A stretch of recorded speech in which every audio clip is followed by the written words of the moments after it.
So, g'day. I'm Davies, founder of AgUnity, and we're a small impact venture. We're a little bit over 2 years old, so I'm really deeply honoured to be invited to such a prestigious institution to talk to you all today. And I must say the hospitality has been amazing. After flying nearly 30 hours from Australia to get here, I check into my hotel to find it was a prison. And I couldn't have felt more at home, so that was just the beautiful touch. So why have we been granted this honour for such a small company? Well, in the last year, we've profoundly changed the lives of some of the lowest income farmers in the world. And we've done that, we've seen farmers be able to earn more and do things like buy solar lighting in their home so their kids are not reading with kerosene lamps. And so that's one of the most rewarding things that myself or any of my team has ever done in our lives. But we've done that not through charity, we're a for-profit venture. We've done that by driving real economic growth within these communities. And what we've done reflects very much on the economics of Mutuality, because we didn't start this by trying to make a company or make money. How this started is a really interesting story. My background, I grew up on a farm, but I spent most of my life working in technology. For the last 10 years, I had quite senior roles in some of the biggest investment banks in the world. John, my co-founder, he was a lawyer for a startup company we had in Singapore, which we sold the technology. And then we were working on an advanced crypto ledger communication platform for banking. That's something like blockchain. What happened over the course of a weekend sort of changed everything in our life. We went to a fintech conference here in London, and there was a prize from Singularity University we really wanted to win. And anyone that knows Singularity, they have this motto of, don't try to help 1 million people, help 1 billion people. So we tried to come up with the grandest idea we could, a way to improve the lives and increase income for 1 billion people. And we focused on the 1 billion poorest farmers in the world. Quick survey. Who's here's been to a really developing country? And I'm not talking Kenya or Thailand. I'm talking about New Guinea or Ethiopia. Slightly less. Who's ever met a farmer in one of those countries? I'm talking a farmer that has like 1 or 2 acres or a couple of dollars a day. Well, good. This is, of course, it's a Mutuality conference. It's more than normally. That represents 1/3 of the world, those couple of acres farmers. So our idea is for these 1 billion farmers that have a few acres of land and survive on just a couple of dollars a day. And those are the people that are normally forgotten because they're too hard to deal with, even for the NGOs. But to understand their challenges and to ensure this idea would actually help them, we then did something pretty special. We went out and spent months living and working with the farmers in some of the most remote rural communities all around the world. I'm particularly proud that one of the first things I did was sent John, the lawyer, to go and live in a village in Kenya with no running water. And I'd strongly recommend that's the first thing to do if you ever, for any startup here, when you first start a company, send your lawyer to live in the jungle. It just works on so many levels. We ran 2 pilot projects in Kenya and Papua New Guinea and a few other locations, and the results surprised even us. In the case of in the span of a single season, we increased the average farmer income by 3 times. And we didn't use any expensive technology or magic beans to do that. The problem we solve is something that people here and people in my country have taken for granted for hundreds of years. It's a lack of trust and cooperation that is one of the major things holding back very low-income developing farmers. Our solution is a blockchain and smartphone application that helps the farmers plan, trade, and share equipment securely. It solves the problem that when I, the farmer, hand my cocoa beans to the cooperative, or if I use the combine harvester, there's a secure record to ensure everyone gets paid what they should. Now, what they were doing before is they were relying on paper receipts. But most of our farmers have never had a phone before. Most of them can't read.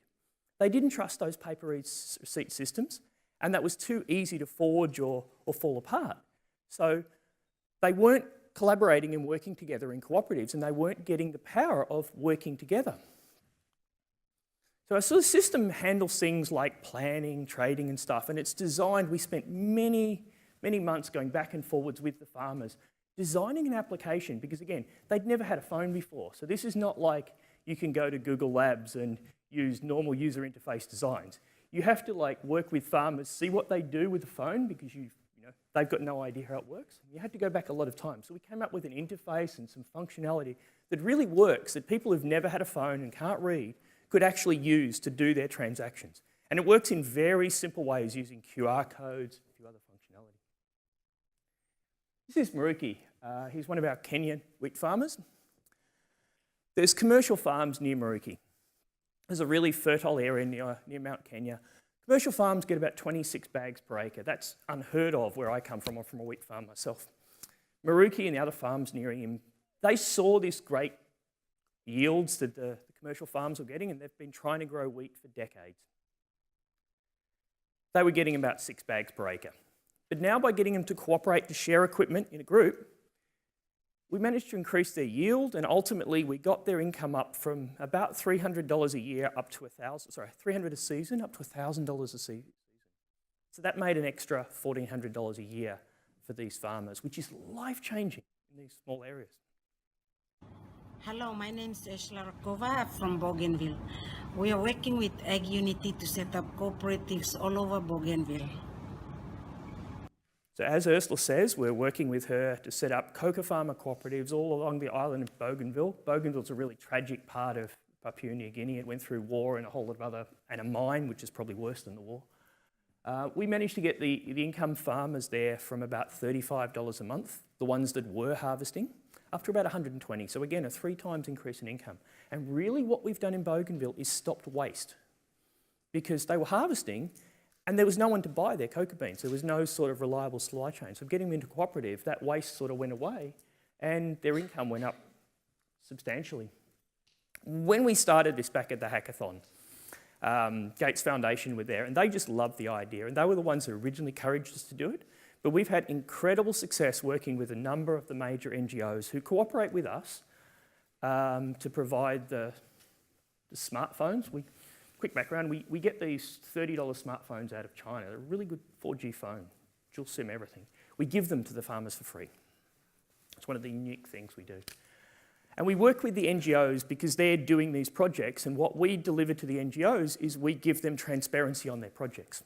They'll be doing major exercise and they don't really know what's happening to the farmers, so they really like what we're doing, and we found a great partnership with doing that. So thanks to the NGOs, and this is a bit out of date now, we have, I think, 16 projects in a dozen countries in our pipeline. And we have a quite unique approach to how we do this. There's 2 important things we learnt very early on. Firstly, with these really small income farmers, you can't make money from them up front. You can't charge them anything. And Bill Gates, who some of you might have heard of, has a really good talk on this. If spending $1 today to save $20 later in the year is going to affect whether your kids eat, people won't do that. So it's very hard to charge anyone up front. So this is why we give them the phone and a solution, and we help them get on income. The other thing, and I think a lot of other organisations haven't learnt this lesson, is we do not get involved with the farmer's produce at all. We never make a cent out of their cocoa beans or their wheat. Now why? That was quite interesting, and that we only discovered from John's living with the farmers, because if you're an NGO and you're sort of helping them out, that's one thing. If you're actually in their house having dinner every day, you get a whole little different story. And we observed that a lot of NGOs will come into an area and they'll say, you're getting a bad price for your corn or whatever. We'll set up a group and we'll buy your corn for a fair price. That helps the farmers initially, but what really happens there is their enemy all along has been the buyers. And now the NGOs come into that position of being the buyer. And what the farmers think of that NGO, the NGO might be spending 100 grand to save the farmers a few dollars on a commodity. The farmer's perspective of that is they're ripping me off. And it's very, very hard to get around that. So we don't go anywhere near their commodities. We help them find buyers, and we go to a lot of effort doing that, but we don't try to make money out of their commodities. And we're very clear about that one, because that puts us on a very trusted position with the farmers. So we use the cooperation with the NGOs, and we have investment funding. We give the farmers the phone for free. We give them an application. We get them organised in cooperatives. We start to try to find them good buyers for their products. We help them earn a lot more. But then we've discovered that because we're in this trusted environment, we've got the perfect position to help them with their other biggest problem. And we discovered this in Kenya the first time the farmers suddenly had $1,000. These farmers had never had that much money in their life. But that's a real big problem if you live in a remote village. And in Bougainville, that was terrible, because the farmers suddenly had $100 and there is nothing to buy in Bougainville. Alcohol. That's what they spend it on. And this is why there's such drinking problems in these areas, that when farmers do get cash, the only supply chain really working is things that they shouldn't have. So we make things like solar lighting kits, water purifiers, cook stoves, and we also do financial services, farm implements and things like that. So we try to make all these things available for them. So when the farmer's got money, not before it's come, not when the money arrives, because that's already a problem, but before it's coming, they can start to plan, I'm going to get a solar light with my money, or I'm going to get a cook stove, or I'm going to put the money into a savings account, or I'm going to buy some insurance. So we try to get the farmers to advance plan, and we discovered that does a couple of amazing things. It motivates them to actually want to earn money, particularly places like Bougainville, where it's a matriarchal society. One of the first things we had to do in Bougainville when the farmers earned money, we had to do a rush change to our application, because the women would earn 300 kina from a batch of coca, and they'd come to the cooperative and they'd go, I don't want the money. I want to take 50 kina out. I don't want to bring the cash home. Because if I bring the cash home, if I bring 500 kina home, the men and my relatives and everyone's going to turn up, there's going to be a party, it'll be gone. And they much preferred Ursula to keep their money. So we had to change the app so we could do partial withdrawals. And we go like, suddenly we discovered, oh, hang on, we've sort of become a, well, not we, but the cooperative's become a bank, and we've become the record-keeping system for the bank. And so we see this behaviour that the farmers don't really want to bring cash home. They want to become a cashless society. But if you tried, even if you were a bank and you tried to sell them mobile banking or something like that, they've got no perception of that. So we've accidentally introduced these farmers to mobile banking and insurance and a whole lot of other products that they otherwise wouldn't have seen. My name is Petra. I'm from Sundaya in Bali, and we make solar energy kits that are very plug and play and therefore really appropriate for remote communities. The Sundaya factory has been running in Indonesia since 1993, so at this point these kits are sold all over the world, and we are really excited about this partnership that we now have with AgUnity, because it gives us an opportunity to ensure that these really high quality products, which rarely get to the most remote communities, are made available to the most remote communities and accessible to them, because they can pay for them through the installment systems that AgUnity provides. So we solve another problem for the other side of this for companies like Petra, that they normally can't sell to the remote communities. Because what are they going to do? Sell one solar lighting kit into a village in Bougainville? The supply chain just doesn't work. So we get the farmers to say that they want solar lights. We get a big order. They ship it 100 into the cooperative, and that's what happened. We had the pilot in Bougainville was only 100 farmers. They ordered $25,000 worth of solar lights. This is just an amazing number. So we solved their biggest problem. They can actually supply in volume, and they don't have to deal with multiple individual customers, and they've got a new thing. So we're looking at a whole range of products, and right up to the one I'm most excited about is sort of modular housing components. So we actually get the farmers that will be buying their houses through the mobile app, which is lovely way to look forward. The other thing we're trying to do, and we're talking to USAID on this in Mekong region, very interesting thing. USAID recognised that the source of human trafficking is basically bad credit in rural areas, particularly Mekong region. What happens is farmer has an accident, typhoon comes through or something, wipes out the crop, needs to borrow some money. The loan sharks will lend the money. Loan sharks are connected to the human traffickers. Ultimately, the daughter ends up in slavery because the lack of a loan. So USAID have got a big fund available for this. Problem with microloans, which are fantastic, is they're not administratively effective to deliver. They work okay if you've got people you can control on the ground, but normally they're not economically viable to You've got to figure out who the person is you're loaning it to, whether they've got income, and you've got to have a way of getting the money out to them and collecting the repayments. Because we've got their income coming through the app, we know they're a member of a cooperative, we've got photos of their farm, we can basically automate all that. So in Myanmar, where we were originally looking to do this, we can do the microloans without the microloan company even being in the country. They'll have the operation, but they'll be doing the approvals all out of Hong Kong. So the numbers, and again, coming back to it, we didn't try to make money from this up front. We learnt how to make money by accident a year down the track. Originally, we were trying to solve the problem, and by solving the problem, it turned out we could actually make a profitable company. So the phones cost us $30. It cost us about $100 to roll the solution out to a farmer. We see revenue of about that much in the first year just by giving them things they couldn't otherwise got, and lifetime value of about $500. And we sort of got it in our pipeline from the MGOs. We've got about 100,000 farmers, and there's 100 million plus, possibly 1 billion users that we could deploy this system to. It's really huge. The reason why I think no one has done this before is it's not obvious. Like for a commercial company, and this goes to the whole mutuality and purpose of companies, the reason no one really focuses on these small farmers is no one could work out how to make money from them. So they didn't try to help them in the first place. So they didn't learn this other big problem of how they buy things. So for that reason, I see lots of startup companies. We go to these events in developing countries and with NGOs all the time, and we see a lot of companies trying to do a marketplace for farmers or something, but their impediment is always that they focus on how do I make money right at the start. And that's a very difficult way to create a revolutionary new company that's going to help people that are so poor. We're talking people that earn a few dollars a day. And the NGO relationships are key to that. And again, that's something we discovered on. We started doing this, and then we discovered we were helping the NGOs in a way that they weren't able to do themselves. Thank the Agriledger for being giving me a phone. Next time this phone will be very helpful to do my communication with the buyers. So this is a side effect of what we do. We don't do this ourselves, but we help it happen. So Hedges is one of our cocoa farmers in Solomon Islands.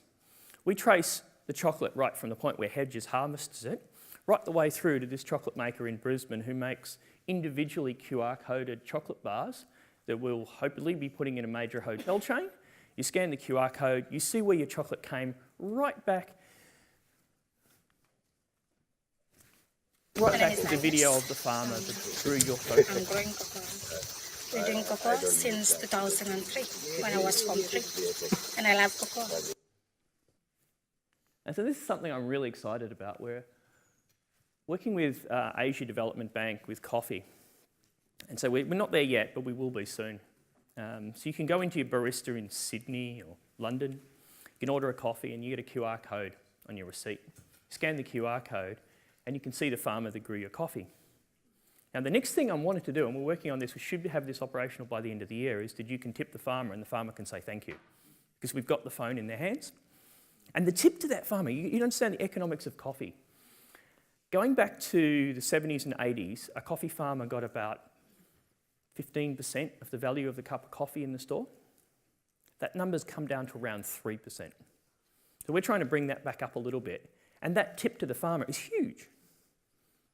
So it's a really nice way. So, you can enjoy your coffee in the morning and you can feel good about yourself because you're connecting with someone on the other side of the world and you know that they're being paid fairly. And we're trying the same thing with honey out of Turkey and hopefully Ethiopia as well. And potentially, whoever saw the coffee leaf tea, I really hope that we can do the same traceability on that one as well. Is Magnus around? Yeah. So it's another important thing. In order to track the impact and do other things, we started this out trying to do something very big, and I realise that we've bitten off way more than any company should try to chew. We're rolling this out in many more countries that we can possibly imagine. So what's important is we've designed this as a platform. We have the mobile phone application. It sits on an Android application which we've locked down. So we control the operating system, we control it. We put a security key on the phone. So we've created an identity for the farmer by that ownership of that phone, and we've got a good replacement model for that as well when they lose it. This all communicates across an asynchronous communication protocol to a back end. So the phones work even if there's no signal. They communicate with each other by QR codes. We have a sort of cloud service on the back, and that writes to a blockchain. We actually, although we are a blockchain tech, we use blockchain in the simplest way. It's just a transaction log. And why is that important? Like in my opinion, 95% of the blockchain applications out there are complete rubbish, to Hugh's point yesterday. They're trying to use blockchain because it's blockchain. That's a silly idea. What it is very good for in this instance is we've created a permanent record. So when we hand the cocoa beans to the farmer and the cooperative know that no one can ever alter that record, not even us. And we only have a few nodes of hosting the blockchain, with 3 by us, and we're working on Asia Development Banking hosting one as well. But we use it in a really simple way. It's just a permanent transaction log, and that gives the farmers trust. And one of the amazing things that happened to me, we never mentioned blockchain to the farmers. And the Kenyan farmers figured it out. I can get that, right? Nairobi, there's a tech centre there. But the Bougainville farmers came up to me one day on the last trip, and they said, we know how it can't be changed. It's the blockchain. It's the blockchain that's doing it. And I had no idea how these guys in Bougainville, if you can understand where that is, figured out what blockchain is or what it meant to it. So someone's talked to someone and figured out that we're a blockchain company, and that's why these transactions couldn't be altered. So it's a really good, simple use of blockchain. And that's one of the most important things about using blockchain. It's versatile technology, but it's not cold fusion. Anything you can do with blockchain can be done another way. But in some cases, it does provide a very discrete, very practical use. So we also are working, and my co-founder, being the lawyer, hates it when I talk about this. We've discovered a really good method of alternative communication and a couple of other ways of working between the back end and the phones that don't rely on the mobile carriers. So we're trying to create alternatives there, and hopefully later in this year we'll have the patents done and we can be changing communication in rural areas. What's very important about, one other thing, we push updates to the phone. So the Android operating system is locked down. We control it. One of the things we discovered early on, if you want to deploy a mobile solution for developing world farmers, do not let them get their own phones and get them to install it. It's going to cost you more than $30 anyway. They'll get all sorts of junk phones. The phones will be insecure. You can't actually control the environment. So that's the reason we give them the phone. And we have the ability to push down updates to the phone. And we put, it still works like a phone. They can make calls, and we put Facebook and WhatsApp, and not so sure about Facebook nowadays, but we put those things, they love Facebook.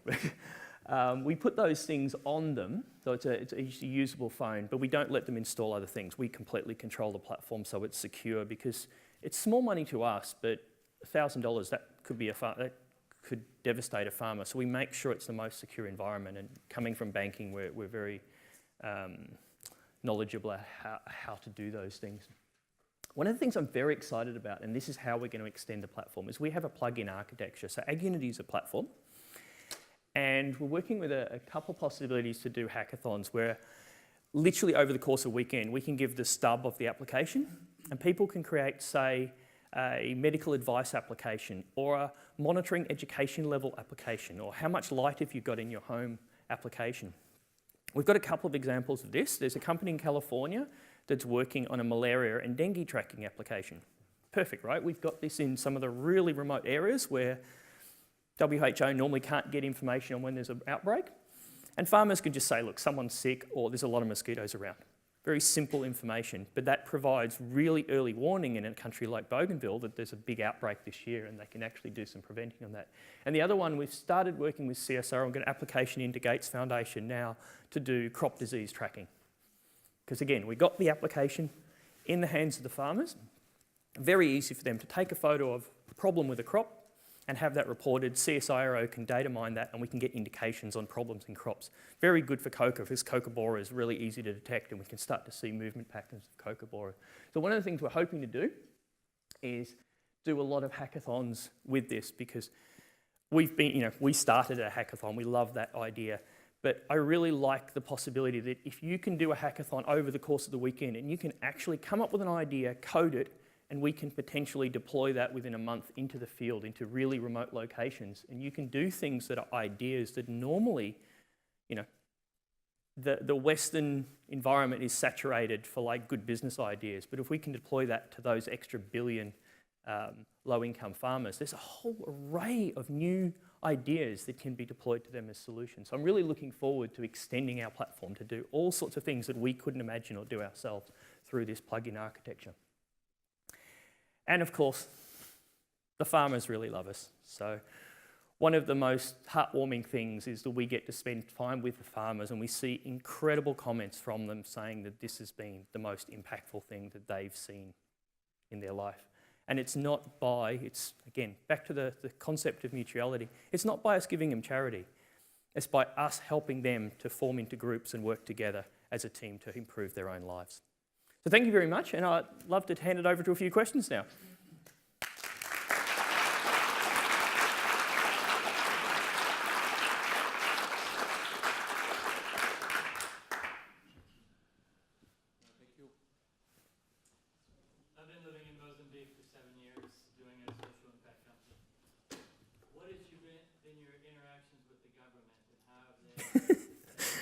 Yeah, that was our big mistake in Myanmar, actually.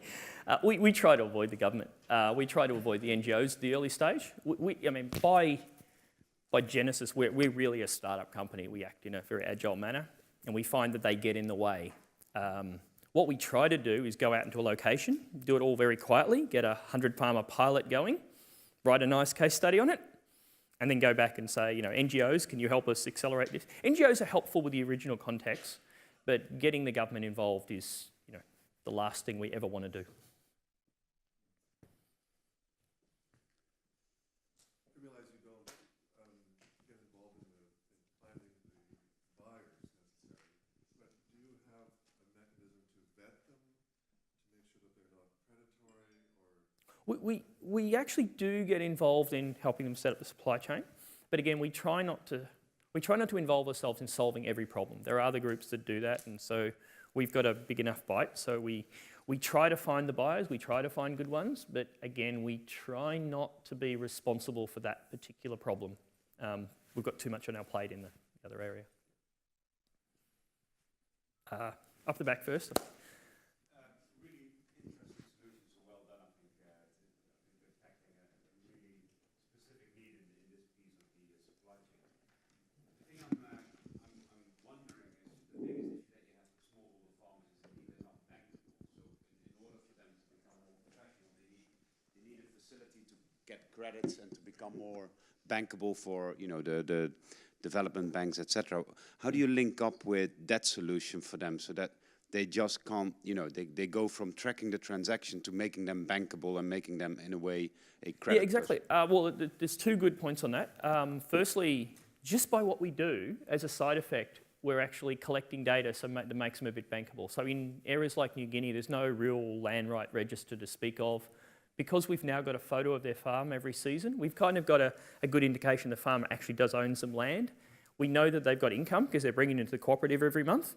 So we've got a good record of their income, and that's the first steps to making them bankable. Plus, the phone is a digital identity to them. And so we've got an actual identity of them, and we start to collect the information of their farmers and their relationships to other people. So we're not solving that problem, we're taking the first step. Now, a very interesting conversation I had recently with one of the largest banks I can't mention their name, but one of the biggest banks in the world, and one that's particularly prominent in developing countries. And I come from banking, the wholesale side, but I understand this very well. Banks don't even really want to deal with us anymore. Like, the KYC and the cost, an average consumer isn't a good banking customer. They want to deal with larger entities. It's not cost effective. So what that bank was particularly interested in is that they could be the bank for the cooperative, and we could give them a little bit of visibility of how many people in the cooperative, how much money was going through, so they can make sure the cooperative was acting reasonably honestly, and they would hold the funds for the cooperative, and the cooperative would sort of sub-bank for the customers. They thought that was a fantastic idea to be able to spread their network out, because they see the cooperative as, cooperatives will make loans to buy equipment, they're turning over $1 million a year, that's a good customer for a bank. The individual farmers really, I think, the evolution is they'll end up on mobile banking systems or mobile money systems or some sort of blockchain transactions. They'll end up somewhere else anyway. So I think the model that we're creating sets the stage for banks to move into a different part of the ecosystem. And I thought that was quite visionary of that bank to realise exactly exactly the dynamics of that market, that being the bank for the cooperative was a great deal for them. Sure.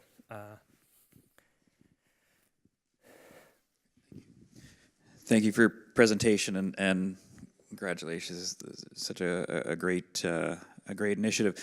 Maybe two parts. One is, from what I understand of your business model, you come in, you take a piece of the increment. Am I correct? No, not really. How you make money? We don't get any involved in the farmers' income. We help them earn more, and then we basically we're Amazon for developing world farmers. But we've really got a captive audience. Like all their money is it's in the cooperative, but it's recorded in our app. So when a farmer they put cocoa beans into the cooperative, they know they've got 500 kina coming, in the next couple of months. They can go into our app and say, I'd like a solar light. And we say the solar light's going to be 300 kina, and when your money comes into the cooperative will order it and it'll give you a solar light instead of the money. So, and that solar lighting company, My Sundial in this example, they ship it into the cooperative does the handing out, the cooperative pays My Sundial pays us a royalty. So that's the way we make money.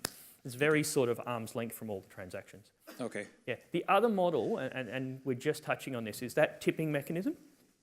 Providing the coffee shop with data so that they can show the video of the farmer, that really adds value to the coffee shop because it creates a unique business for them. Same with the chocolate, same with the honey. So selling the data for that and rewarding the farmer a little bit for providing the data, we also take a margin on that one. That's a secondary model. And I think that's actually bigger. The numbers we've rolled on that makes me think that that's actually might be more significant than it initially appeared. Interesting. So you obviously had some patient capital to be able to wait out the period. Yeah, we're sort of, because of the nature of the investment, we turn down more investment than we get. We've specifically looked to have impact investors, and we've turned down a couple of multi-million-dollar term sheets. So we don't have any trouble raising capital. Our problem is sort of accelerating the growth at the moment. Yeah. I wonder, could you maybe explain if there ever have been any pilots that weren't successful, and if there were like if you sort of dissected that and figured out what were some of the conditions that didn't make it work? Well, we're only 2 years old, and so we haven't done enough pilots to have a failure yet. The two instances we did, I think we got very lucky with those. There's no way we're going to get 3 times all around the world. In fact, we're looking at Indonesia now. We'll probably get a few, tens of % increment in the farmer income. But that's not, the actual achieving 3 times, that's not the goal. The goal is to get the farmers organised into a cooperative. And so we will get varying amounts of farmer increase all around the world, but we really haven't seen a failure, and I haven't seen a reason for it yet, because really what we're doing is just giving the farmers a record-keeping system. At the end of the day, it's the simplest accounting system in the world. That's what we're doing. And these farmers, we don't appreciate that in the last 100 years, we've developed record-keeping systems that we can rely on, so we know this, and we've got a policing infrastructure that will enforce them. That's a gap that the farmers, they don't realise they're missing, and we don't realise how important those things are to us, and that's the gap that we filled. Sorry. Yes, please, go ahead. Very interesting what you're telling, but I was wondering, you were just using, thank you. You were just using the phrase captive audience. So how independent are the farmers? Can they actually join another cooperative not owned by you or not controlled by you? So what happens in that space? We haven't seen that yet, but the phones are ours. We support the cooperative. If the farmer wants to leave, they give the phone back to the cooperative and they go and do it independently. We haven't seen that behaviour yet. In fact, we've seen the opposite, where farmers have walked, in Kenya case, they walked through the night to come to John's house to ask when they could be next. So we don't have that exact problem. But yeah, we certainly do have a captive audience, and that was one of the things that we decided was necessary to do. Now we've set up an organisational structure where we have a charitable trust that oversees what products we include on and what we can do on the application to make that ethical. And one of the really important things that I'm very proud that we did in the design of the application, so thank you particularly for the question because it leads into something very good. I think the way the likes of Facebook and Google handle our data is very unethical, and we thought this before the recent controversy. Now, they own when you put data on Facebook, Facebook owns it. And we don't do that with our farmers. We actually put a security key, private security key on the phone, And all the farmer's data is encrypted, and only the farmer can permission anyone to see their data. Most of their data we can't even see. So if the farmer wants to get insurance or a loan, he has to explicitly give the insurance company his data in order to get that loan. Now, our farmers don't understand what that means, but we created the system in that way because it would be unethical to do otherwise. And so I'm quite proud that we made that decision early on, that we're very unlike a Google or a Facebook in that the farmers own their data, the farmers control it, and we will never get involved in the selling of their data in that manner unless they explicitly permission through it. Sure. Thank you. With the rollout across regions, very different regions of the world, what was some of the most surprising findings in differences in your different pilots? Surprising findings in different regions. Yeah, I mean, we chose to roll, I mean, first to the context, we chose to roll out in very different regions so we would understand the differences in those regions. So we started with Kenya and then we went to, Southeast Asia and thing. And John, my co-founder, is in South America at the moment to make sure that what we're building and what we're designing works across regions. What's most surprising is that the problem is a common one. That was the one. I mean, we would expect to see much more variation, but what we've seen is really this problem is the same. It's that, the farmers don't work together because they don't trust. And as soon as you give them away that there's a record, they'll trust and they'll work together. And you see this in Hugh's example. They create a framework and the farmers all work in it and they create trust. They're doing the same thing. We're just perhaps doing it in a mobile smartphone way that overlies that. So it seems to be a much bigger problem than we potentially realised, and much more common thread. That's probably, I think, the biggest thing we learned. One more question. Yeah, I was wondering how you ensure that... Mike's behind you. Yeah, I was wondering how you ensure the farmer identity and how, phones aren't passed from person to person. Yeah, the phone's locked down to the farmer's identity when we give it to them. That has a security key on the phone. So every phone has a private security key built into it, and we do that at operating system level when we set up the phone. We give that phone to the farmer, and that phone becomes their phone, and they have access to that phone. No one else can do a transaction on a particular farmer's phone. We have a way if they lose the phone. We have basically, when we set up a farmer, we have a replacement identity already set up. So if they lose the phone, we invalidate one identity and we move them on to the new one, and that creates a new identity to them. So there's a sort of a complicated private key mechanism that we use for that. But really the phone becomes the centre point of the farmer's identity, or the person in the cooperative, or potentially the buyer. And the thing we're starting to see now is the shopkeepers in the village now want to get the phone because they want the farm, one interesting thing that I'm trying to develop, the farmers bring cocoa beans into the cooperative, they haven't been paid yet, but they've got like 1,000 kina in the cooperative and they need to buy kerosene or some supplies from the shop. Why can't they just do a transaction with the shop, and then when the money comes in, the shop collects it from the cooperative? So we're seeing the shops and school teachers already sort of getting great interest in having these phones, and they will also have their own identity. So ultimately we become a sort of standard across a village or a region, and we can create like a whole digital identity system. So that's one of the things that will be evolving from this, that we become a foundation of digital identity in these rural areas.